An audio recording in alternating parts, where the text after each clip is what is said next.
A Dreamer and a Visionary, H.P. Lovecraft in His Time. By S.T. Joshi. Chapter 2. A Genuine Pagan 1890-97.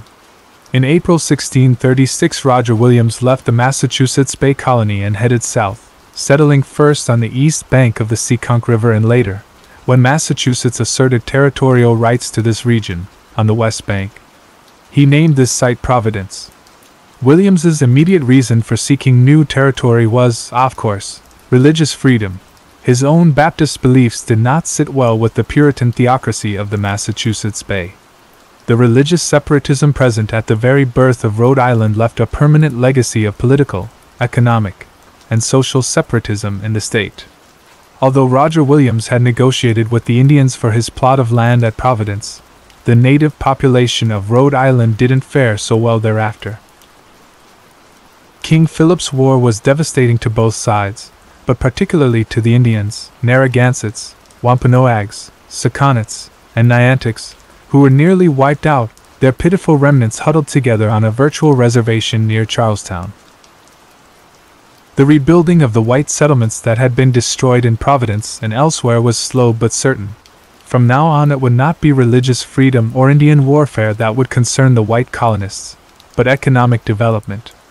In the 18th century, the four Brown brothers, John, Joseph, Nicholas, and Moses, would be among the leading entrepreneurs in the colonies.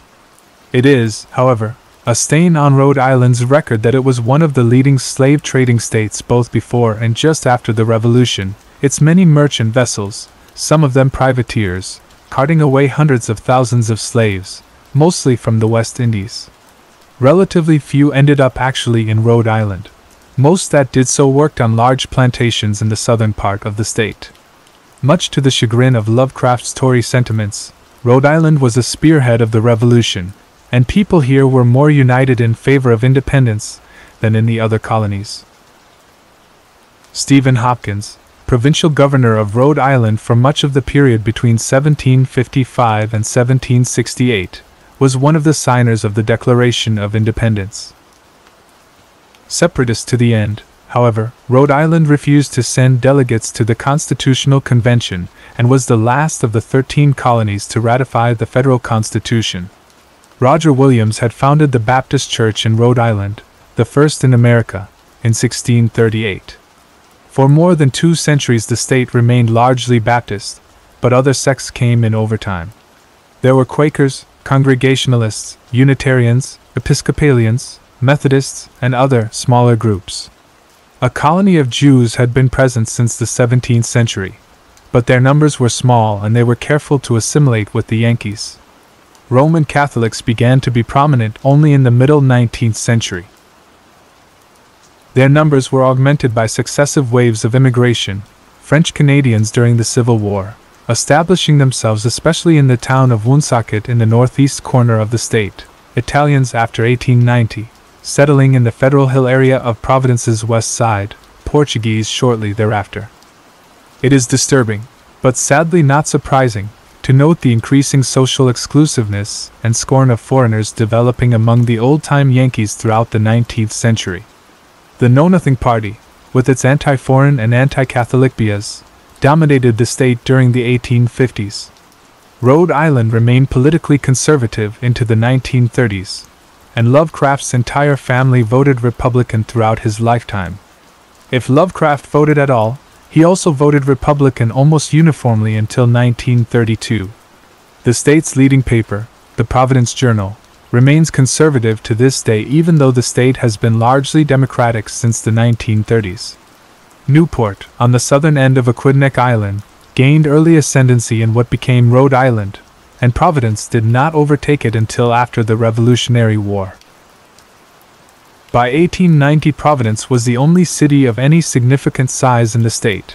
Its population was 132,146, making it the 23rd largest city in the nation.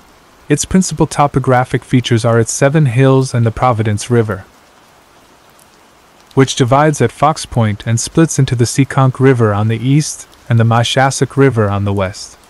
Between these two rivers is the east side, the oldest and most exclusive part of the city, especially the lofty eminence of College Hill, which rises steeply on the east bank of the Myshasuk.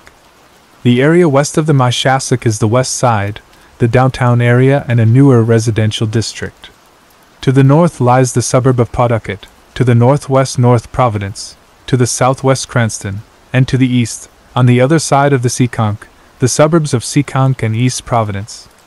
Brown University, founded in 1764, as King's College, under Baptist auspices, lords it on the pinnacle of College Hill, and has lately been gobbling up more and more of the surrounding colonial area. This is the oldest part of the city in terms of the structures still surviving, although nothing dates before the middle of the 18th century. Lovecraft would have been heartened by the tremendous restoration of the colonial houses on College Hill in the 1950s and onward, conducted under the auspices of the Providence Preservation Society. The restoration has caused Benefit Street in particular to be regarded as the finest mile of colonial architecture in the United States. To the east of College Hill is a spacious array of residences dating no earlier than the mid-19th century, but impressively built and with well-kept grounds and gardens. This, rather than the colonial area, is the true home of the Providence aristocracy and plutocracy.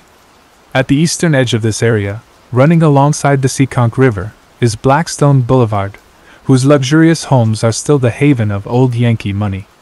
At the northern end of Blackstone Boulevard is Butler Hospital for the Insane, opened in 1847. To Butler Hospital on its north side is the vast expanse of Swan Point Cemetery, not perhaps quite as lavishly landscaped as MT Auburn in Boston, but one of the most topographically beautiful cemeteries in the country. Howard Phillips Lovecraft was born at 9 a.m. on 20 August 1890, at 194, renumbered 454 in 1895-96, Angel Street on what was then the eastern edge of the east side of Providence. The sequence and details of the family's travels and residences in the period 1890-93 are very confusing. It appears that Winfield and Susie Lovecraft took up residence in Dorchester, Massachusetts, a suburb of Boston, as soon as they married on June 12, 1889. They came to Providence late in Susie's pregnancy, then presumably moved back to Dorchester a few weeks or months after Howard was born, then moved to the Auburndale area, also in the Boston metropolitan zone, in 1892. There may even have been other temporary residents in the area. Lovecraft states in 1934, "My first memories are of the summer of 1892, just before my second birthday. We were then vacationing in Dudley, Massachusetts. I recall the house with its frightful attic water tank and my rocking horses at the head of the stairs. I also recall the plank walks laid to facilitate walking in rainy weather, and a wooded ravine, and a boy with a small rifle who let me pull the trigger while my mother held me." Dudley is in the west-central portion of Massachusetts. In Auburndale, Lovecraft stayed at least briefly with the poet Louise Imogen Guiney and her mother. Letters from Guiney to F. H. Day, dating to May, June, and July 1892, have been thought to allude to the Lovecrafts. However, recent research by Kenneth W. Fagg, Jr., reveals that the persons in question were some German visitors. Lovecraft himself states that he stayed at the Guineys during the winter of 1892-93 foot, and in the absence of contrary evidence we are compelled to accept this testimony. Lovecraft says that Guiney, 1861-1920, had been educated in Providence, where she met my mother years before. There is some little mystery around this. Guiney was indeed educated at the Academy of the Sacred Heart at 736 Smith Street in the Elmhurst section of Providence, attending the school from the year it opened in 1872 until 1879. But Susie, as we have seen, attended the Wheaton Seminary in Norton, Massachusetts, for at least the period 1871-72. Although Guinea scholar Henry G. Fairbanks asserts that the Sacred Heart accepted Protestants as well as Catholics, I think it is unlikely that Susie was actually sent there. Nevertheless, one must assume that Susie and Guinea somehow became acquainted during this time. It is possible that Lovecraft exaggerated the degree of his mother's acquaintance with Guinea, or perhaps his mother herself did so to her son. She may have stressed the Guinea connection once she saw Lovecraft developing into a writer himself. Lovecraft's memories of Auburndale, especially of the Guinea residents, are numerous and clear. I distinctly recall the quiet, shady suburb as I saw it in 1892.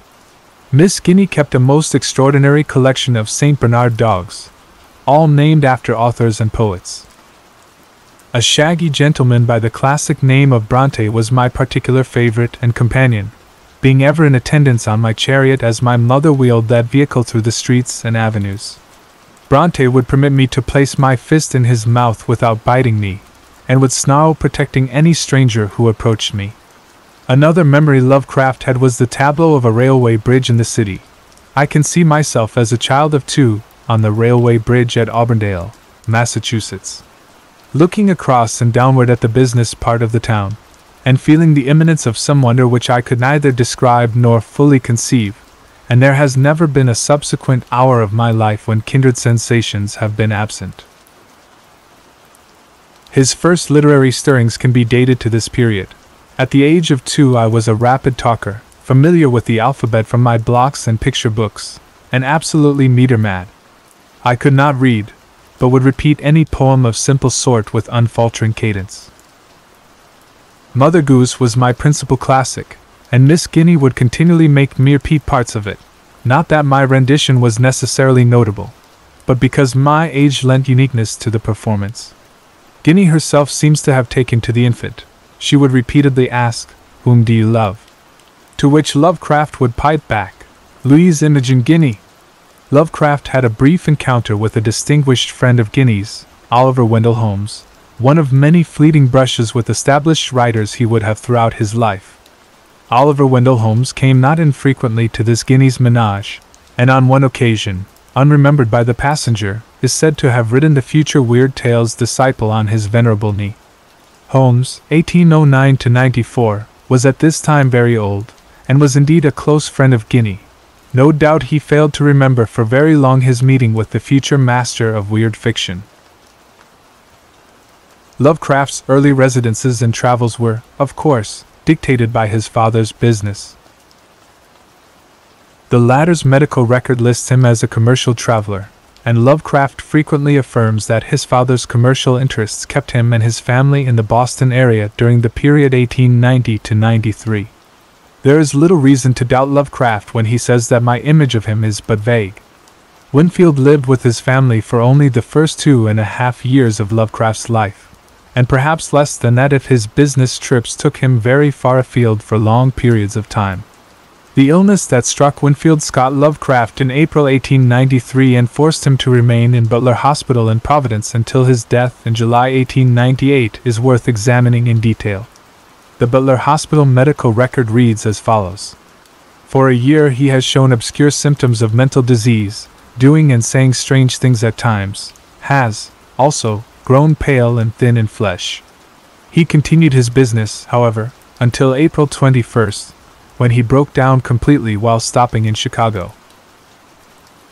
He rushed from his room shouting that a chambermaid had insulted him, and that certain men were outraging his wife in the room above. He was extremely noisy and violent for 2 days, but was finally quieted by free use of the bromides, which made his removal where possible. We can get no history of specific disease. Upon Winfield's death in 1898, the medical record diagnosed him as having general paralysis. His death certificate listed the cause of death as general paresis. In 1898, and for that matter today, these terms were virtually synonymous. What was not then known, and would not be known until 1911, was the connection between general paresis and syphilis. Although general paresis was a kind of catch-all term for a variety of ailments, Eileen McNamara, M.D., studying Winfield's medical record, has concluded that the probability of Winfield's having tertiary syphilis is very strong. Winfield displayed nearly all the symptoms of tertiary syphilis as identified by Hinsey and Campbell in their psychiatric dictionary Simple Dementia, the most common type, with deterioration of intellect, affect, and social behavior. Paranoid form, with persecutory delusions. Expansive or manic form, with delusions of grandiosity, or depressive form, often with absurd nihilistic delusions. The medical record clearly bears out at least the first 3 of these symptoms. On April 28, 1893, the patient broke out violently this morning, rushed up and down the ward shouting and attacked the watchman. April 29, 1893, says 3 men, one of African origin, in the room above trying to do violence to his wife. May 15, 1893, believes his food is poisoned. June 25, 1893, looks upon the officers in attendance as enemies and accuses them of stealing his clothing, watch, bonds under the heading mental condition. Boasts of his many friends, his business success, his family, and above all his great strength, asking writers to see how perfectly his muscles are developed. For the first symptom, depression, the record is not sufficiently detailed to make a conjecture. If, then, it is admitted that Winfield had syphilis, the question is how he contracted it. At this point, of course, we can only indulge in conjecture. McNamara reminds us that the latent period between inoculation and the development of tertiary syphilis is 10 to 20 years, so that Winfield might have been infected as early as 18 or as late as 28, well before his marriage at age 35. It is, unfortunately, exactly this period of Winfield's life about which nothing is known. It is difficult to doubt that Winfield contracted syphilis either from a prostitute or from some other sex partner prior to his marriage, either while attending the military academy or during his stint as a commercial traveler, if indeed that began so early as the age of 28. The conjecture that Lovecraft himself might have had congenital syphilis is disproved by the fact that the Wassermann test he was given during his own final illness was negative. The course of Winfield's illness makes horrifying reading. After the first several months, the entries become quite sporadic, sometimes as many as 6 months passing before a notation is made. Occasionally there are signs of improvement. Sometimes Winfield seems to be failing, and toward the end of 1895 it was thought that he had only days to live. A few times he was permitted to go about the ward or take some air in the yard. His condition began to decline markedly by the spring of 1898. By May he had developed constipation and required an enema every 3 days. On 12 July had a temperature of 103 degrees and a pulse of 106, with frequent convulsions. On July 18 he passed from one convulsion into another, and was pronounced dead the next day. The trauma experienced by Susie Lovecraft over this excruciating period of 5 years, with doctors ignorant of how to treat Winfield's illness, and with periods of false hope where the patient seems to recover only to lapse into more serious physical and mental deterioration, can only be imagined. When Susie herself was admitted to Butler Hospital in 1919, her doctor, F.J. Farnell, found disorder had been evidenced for 15 years. That in all, abnormality had existed at least 26 years. It is no accident that the onset of her abnormality dates to 1893. The critical issue, of course, is what, if anything, Lovecraft himself knew of the nature and extent of his father's illness. He was 2 years and 8 months old when his father was committed, and 7 years and 11 months old when his father died. If he was already reciting poetry at 2.5, he must at least have been aware that something peculiar had happened. Why else would he and his mother have moved suddenly back from Auburndale to the maternal home in Providence? It is obvious from Lovecraft's remarks that he was intentionally kept in the dark about the specific nature of his father's illness. One wonders, indeed, whether Susie herself knew all its particulars. Lovecraft's first known statement on the matter occurs in a letter of 1915. In 1893 my father was seized with a complete paralytic stroke, due to insomnia and an overstrained nervous system, which took him to the hospital for the remaining 5 years of his life. He was never afterward conscious. It need hardly be said at this point that nearly every part of this utterance is false. When Lovecraft refers to a complete paralytic stroke, either he is remembering some deliberate falsehood he was told, that his father was paralyzed, or he has misconstrued the medical term general paralysis or some account of it that he heard. The medical record does confirm that Winfield was overworked, has been actively engaged in business for several years and for the last 2 years has worked very hard, and no doubt Lovecraft was told this also. and the remark about Winfield not being conscious may have been the excuse he was given for not visiting his father in the hospital. One matter of importance is whether Lovecraft ever saw his father in Butler Hospital. He never says explicitly that he did not, but his late statement that I was never in a hospital till 1924 certainly suggests that he himself believed, or claimed to others, that he never did so. Recently there has been speculation that Lovecraft did indeed visit his father in the hospital, but there's absolutely no documentary evidence of this. I believe that this speculation is an inference from the fact that on two occasions, August 29, 1893 and 29 May 1894, Winfield was taken out into the yard and the airing court. But there is no reason to believe that the 3 or 4-year-old Lovecraft, or his mother, or anyone at all, visited him at this or any other time. Perhaps more important than all these matters is the image and tokens of his father which Lovecraft retained in maturity. Remark that in America, the Lovecraft line made some effort to keep from becoming nasally Yankized. He continues, "My father was constantly warned not to fall into Americanisms of speech and provincial vulgarities of dress and mannerisms, so much so that he was generally regarded as an Englishman despite his birth in Rochester, New York. I can just recall his extremely precise and cultivated British voice." We need look no further for the source of Lovecraft's own Anglophilia, his pride in the British Empire, his use of British spelling variants, and his desire for close cultural and political ties between the United States and England.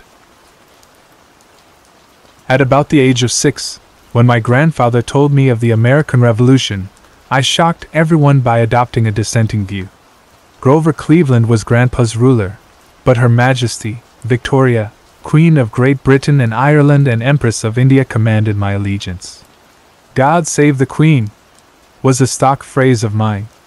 It would be going too far to suggest that Lovecraft's father actually induced his son to take the British side in the American Revolution, but it is clear that the maternal side of his family, proud Yankees as they were, did not share that view. Winfield Townley Scott reports that a friend of the family referred to Winfield as a pompous Englishman. This appears to be Ella Sweeney, a schoolteacher who knew the Lovecrafts from as early as their 1892 vacation in Dudley. Even individuals beyond Lovecraft's immediate family appear to have found Winfield's English bearing a little trying. It is poignant to hear Lovecraft tell of his one genuine memory of his father. "I can just remember my father, an immaculate figure in black coat and vest and gray striped trousers. I had a childish habit of slapping him on the knees and shouting, 'Papa, you look just like a young man.' I don't know where I picked that phrase up. But I was vain and self-conscious, and given to repeating things which I saw tickled my elders.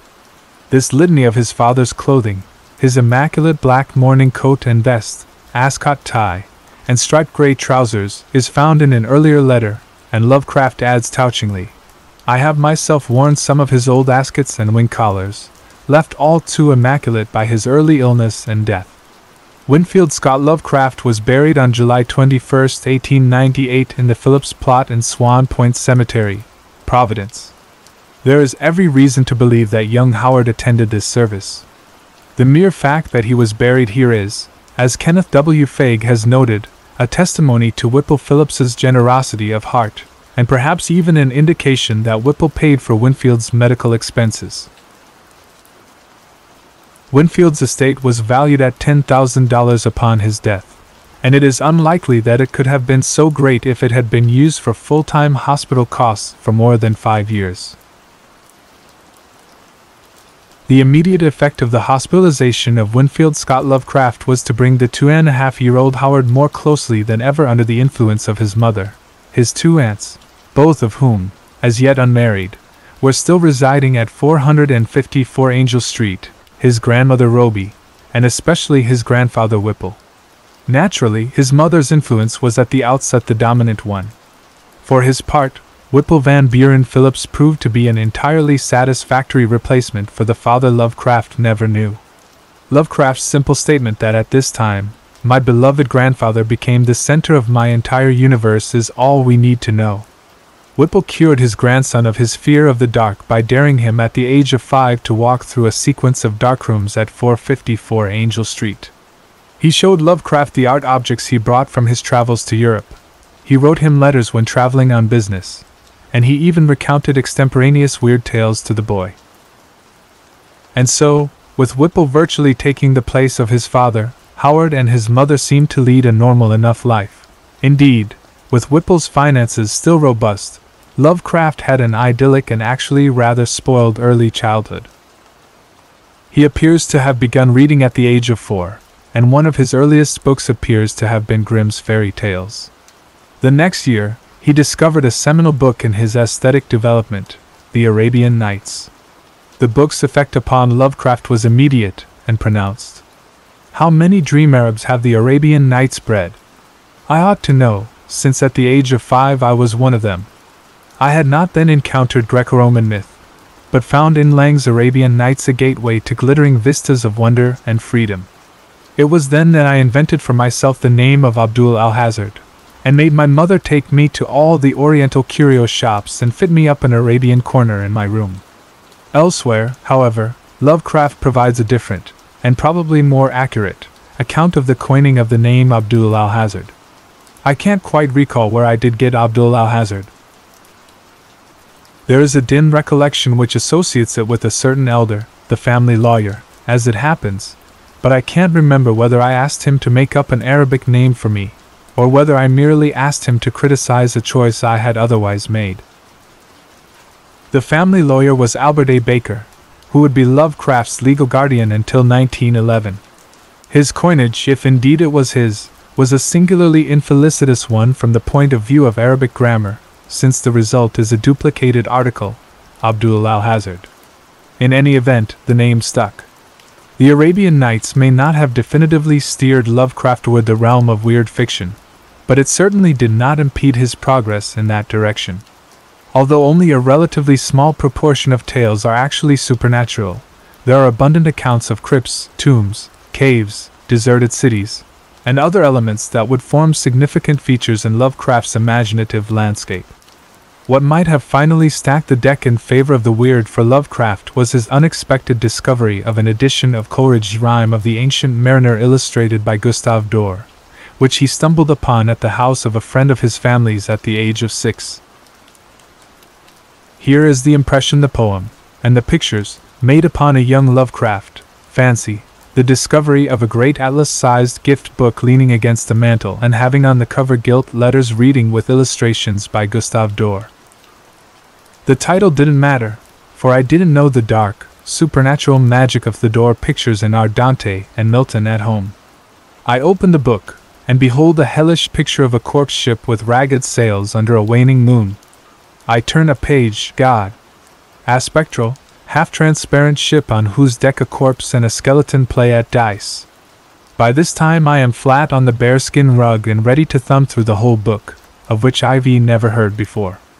A sea full of rotting serpents, death fires dancing in the black air, troops of angels and demons, crazed, dying, distorted forms, dead men rising in their putrescence and lifelessly manning the dank rigging of a fate-doomed bark.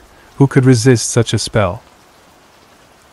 However, if the Ancient Mariner was the principal literary influence in the early development of Lovecraft's taste for the weird, a searing personal event may have been as significant: the death, on January 26, 1896, of his maternal grandmother, Roby Alzada Place Phillips. It was, perhaps, not so much the loss of a family member, to whom Lovecraft does not appear to have been especially close, as its effect upon the remaining members of the family that so affected the young boy. The death of my grandmother plunged the household into a gloom from which it never fully recovered. The black attire of my mother and aunts terrified and repelled me to such an extent that I would surreptitiously pin bits of bright cloth or paper to their skirts, for sheer relief. They had to make a careful survey of their attire before receiving callers or going out. Serio-comically, as Lovecraft narrates these events, 20 years after the fact, it is evident that they left a profound impression upon him. The aftermath was quite literally nightmarish, and then it was that my former high spirits received their damper. I began to have nightmares of the most hideous description, populated with things which I called nightgaunts, a compound word of my own coinage. I used to draw them after waking. Perhaps the idea of these figures came from an edition deluxe of Paradise Lost with illustrations by Dorr, which I discovered one day in the East Parlor. In dreams they were wont to whirl me through space at a sickening rate of speed, while fretting and impelling me with their detestable tridents. It is fully 15 years, aye more, since I have seen a nightgaunt, but even now, when half asleep and drifting vaguely along a sea of childhood thoughts, I feel a thrill of fear, and instinctively struggle to keep awake. That was my own prayer back in, each night, to keep awake and ward off the nightgaunts. And so begins Lovecraft's career as one of the great dreamers, or, to coin a term that must be coined for the phenomenon, nightmares, of literary history. Even though it would be another 10 years from the writing of this letter, and hence a full 30 years after these dreams, that he would utilize the nightgaunts in his work. It is already evident that his boyhood dreams contain many conceptual and imagistic kernels of his mature tales. The cosmic backdrop, the utterly outré nature of his malignant entities. In a late letter he describes them as black, lean, rubbery things with beard, barbed tails, bat wings, and no faces at all, so different from conventional demons, vampires, or ghosts, and the helpless passivity of the protagonist's victim, at the mercy of forces infinitely more powerful than himself. It would, of course, take a long time for Lovecraft to evolve his theory and practice of weird fiction. But with dreams like these at such an early age, his career as a writer of horror tales comes to seem like an inevitable destiny. Lovecraft's family, in particular his mother, must, however, have been concerned for his physical and psychological health at the onset of his dreams, and at what may have been a general pattern of gloomy or depressed behavior. Lovecraft speaks frequently in later years of a trip to western Rhode Island taken in 1896, and it seems likely that this trip to ancestral lands was, at least in part, an attempt by his family to rid him of his nightmares and his general malaise. In conformity with his carefree and rather unsupervised childhood, Lovecraft was allowed ready access to the windowless third-story trunk room at 454 Angel Street, where the family's collection of 18th-century volumes, then considered outdated and of no contemporary relevance, was stored. Lovecraft booked to them eagerly, particularly the volumes of poetry and belles lettres. This 18th-century predilection led indirectly to a literary and philosophical interest of still greater importance, classical antiquity. At the age of 6, Lovecraft read Hawthorne's Wonder Book, 1852, and Tanglewood Tales, 1853, and professed himself, enraptured by the Hellenic myths even in their Teutonese form, a confession of unfaith. From Hawthorne, Lovecraft naturally graduated to Thomas Bulfinch's imperishable retelling of Greco-Roman myths, The Age of Fable, 1855. Lovecraft finally came upon the ancients themselves around this time, doing so in a way that felicitously united his burgeoning love of classical myth with his already existing fondness for 18th-century prosody. His grandfather's library had an edition of Garth's Ovid, that gorgeous 1717 translation of the Metamorphoses assembled by Sir Samuel Garth, and including contributions from such poets as Dryden, Congreve, Pope, Addison, and Gay. It is not surprising that the even decasyllabic rhythm seemed to strike some responsive chord in my brain, and I forthwith became wedded to that measure. Whipple Phillips also assisted in fostering Lovecraft's love of Rome. He had loved to muse amidst the ruins of the ancient city, had brought from Italy a wealth of mosaics, paintings, and other objets d'art whose theme was more often classically Roman than Italian. He always wore a pair of mosaics in his cuffs for buttons, one a view of the Colosseum, so tiny yet so faithful, the other of the Forum. The downstairs parlor of 454 Angel Street had a life-size Roman bust on a gilded pedestal. No doubt all this was part of the reason why Lovecraft always preferred the culture of Rome to that of Greece, although other philosophical, aesthetic, and temperamental factors eventually entered into it. In the short term, the effect of reading Hawthorne, Bulfinch, and Garth's Ovid was that my Baghdad name and affiliations disappeared at once, for the magic of silks and colors faded before that of fragrant templed groves, fawn-peopled meadows in the twilight, and the blue, beckoning Mediterranean, a confession of unfaith. A more important result is that Lovecraft became a writer. Lovecraft dates the commencement of his writing to the age of 6, remarking, "My attempts at versification, of which I made the first at the age of 6, now took on a crude, internally rhyming ballad meter, and I sang of the exploits of gods and heroes." In context, this appears to suggest that Lovecraft had begun to write verse prior to his discovery of classical antiquity, but that his fascination with the ancient world compelled him toward renewed poetic composition, this time on classical themes. None of this pre-classical verse survives, and the first poetical work we do have is the second edition of the poem of Ulysses, or the Odyssey, written for young people. This elaborate little book is dated to November 8, 1897 in the preface, and we have to believe that the first edition dated to earlier in the year, prior to Lovecraft's 7th birthday in August 1897. On the copyright page, Lovecraft writes, "Acknowledgements are due to Pope's Odyssey and Bulfinch's Mythology and Harper's Half-Hour series." Then, helpfully, Homer first wrote the poem. I haven't been able to ascertain what the book in Harper's Half-Hour series is. In A Confession of Unfaith, Lovecraft describes it as a tiny book in the private library of my elder aunt. It is rather remarkable to think that Lovecraft had already read the whole of Pope's Odyssey by the age of 7. But it becomes immediately obvious that in his 88-line poem he couldn't possibly have been dependent upon Pope's 14,000-line translation either metrically or even in terms of the storyline. Here is how Lovecraft's poem begins: "The night was dark.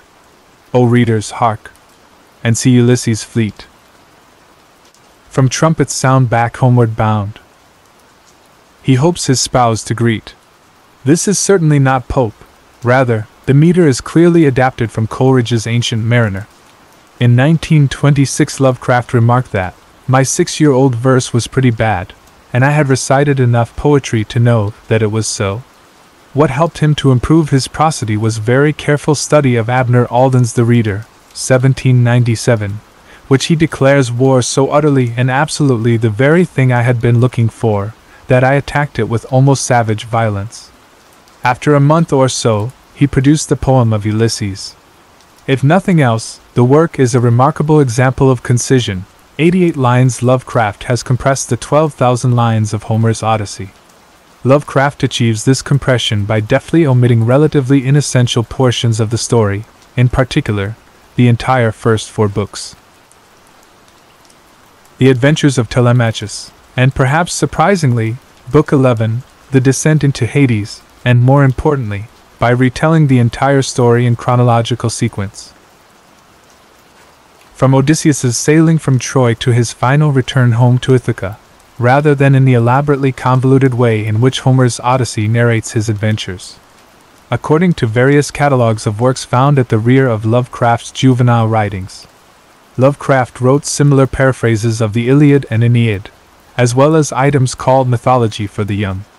Perhaps a paraphrase of some of Bulfinch, and an old Egyptian myth prepared specially for small children, again possibly drawn from Bulfinch, as chapter 34 of The Age of Fable discusses some Egyptian myths, especially that of Isis and Osiris.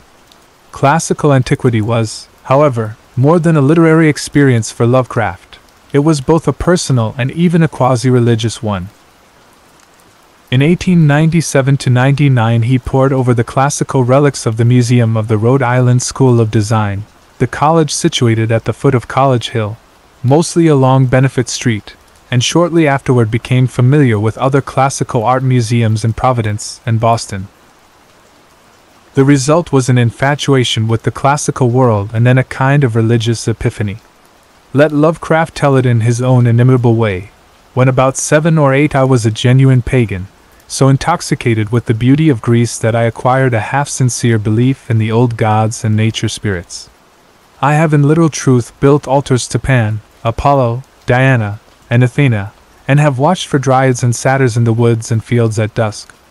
Once I firmly thought I beheld some of these sylvan creatures dancing under autumnal oaks, a kind of religious experience, as true in its way as the subjective ecstasies of any Christian. If a Christian tells me he has felt the reality of his Jesus or Yahweh, I can reply that I have seen the hoofed Pan and the sisters of the Hesperian Phaethusa. A confession of unfaith. This certainly puts the lie to Bulfinch, who solemnly declared at the very beginning of the age of fable, the religions of ancient Greece and Rome are extinct. The so-called divinities of Olympus have not a single worshipper among living men. In writing the above passage, Lovecraft was clearly wishing to show that his skepticism and anticlericalism were of very early origin, but he may be guilty of some exaggeration. Earlier in this essay he reports that, "I was instructed in the legends of the Bible and of Saint Nicholas at the age of about 2, and gave to both passive acceptance, not especially distinguished either for its critical keenness or its enthusiastic comprehension." He then declares that just before the age of 5 he was told that Santa Claus doesn't exist, and that he thereupon countered with the query as to why God is not equally a myth. Not long afterwards, he continues, he was placed in a Sunday school at the First Baptist Church, but became so pestiferous and iconoclast that he was allowed to discontinue attendance. Elsewhere, however, he declares that this incident occurred at the age of 12. When we examine Lovecraft's philosophical development, the likelihood is that the Sunday school incident indeed took place at the age of 12, and not at 5.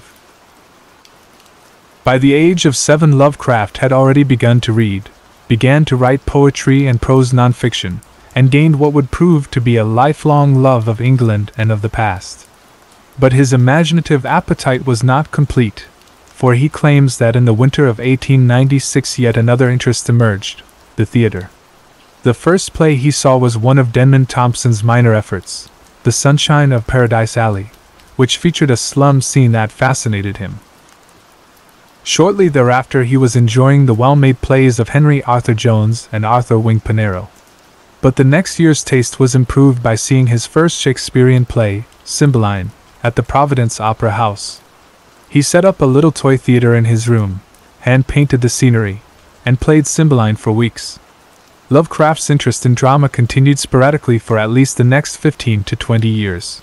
Around 1910 he saw Robert Mantell Company perform King John in Providence, with the young Fritz Leiber, Sr., as Faulconbridge.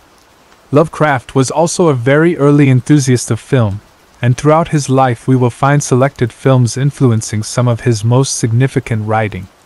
From the age of 3 onward, while his father was slowly deteriorating both physically and mentally in Butler Hospital, the young Howard Phillips Lovecraft was encountering one intellectual and imaginative stimulus after the other.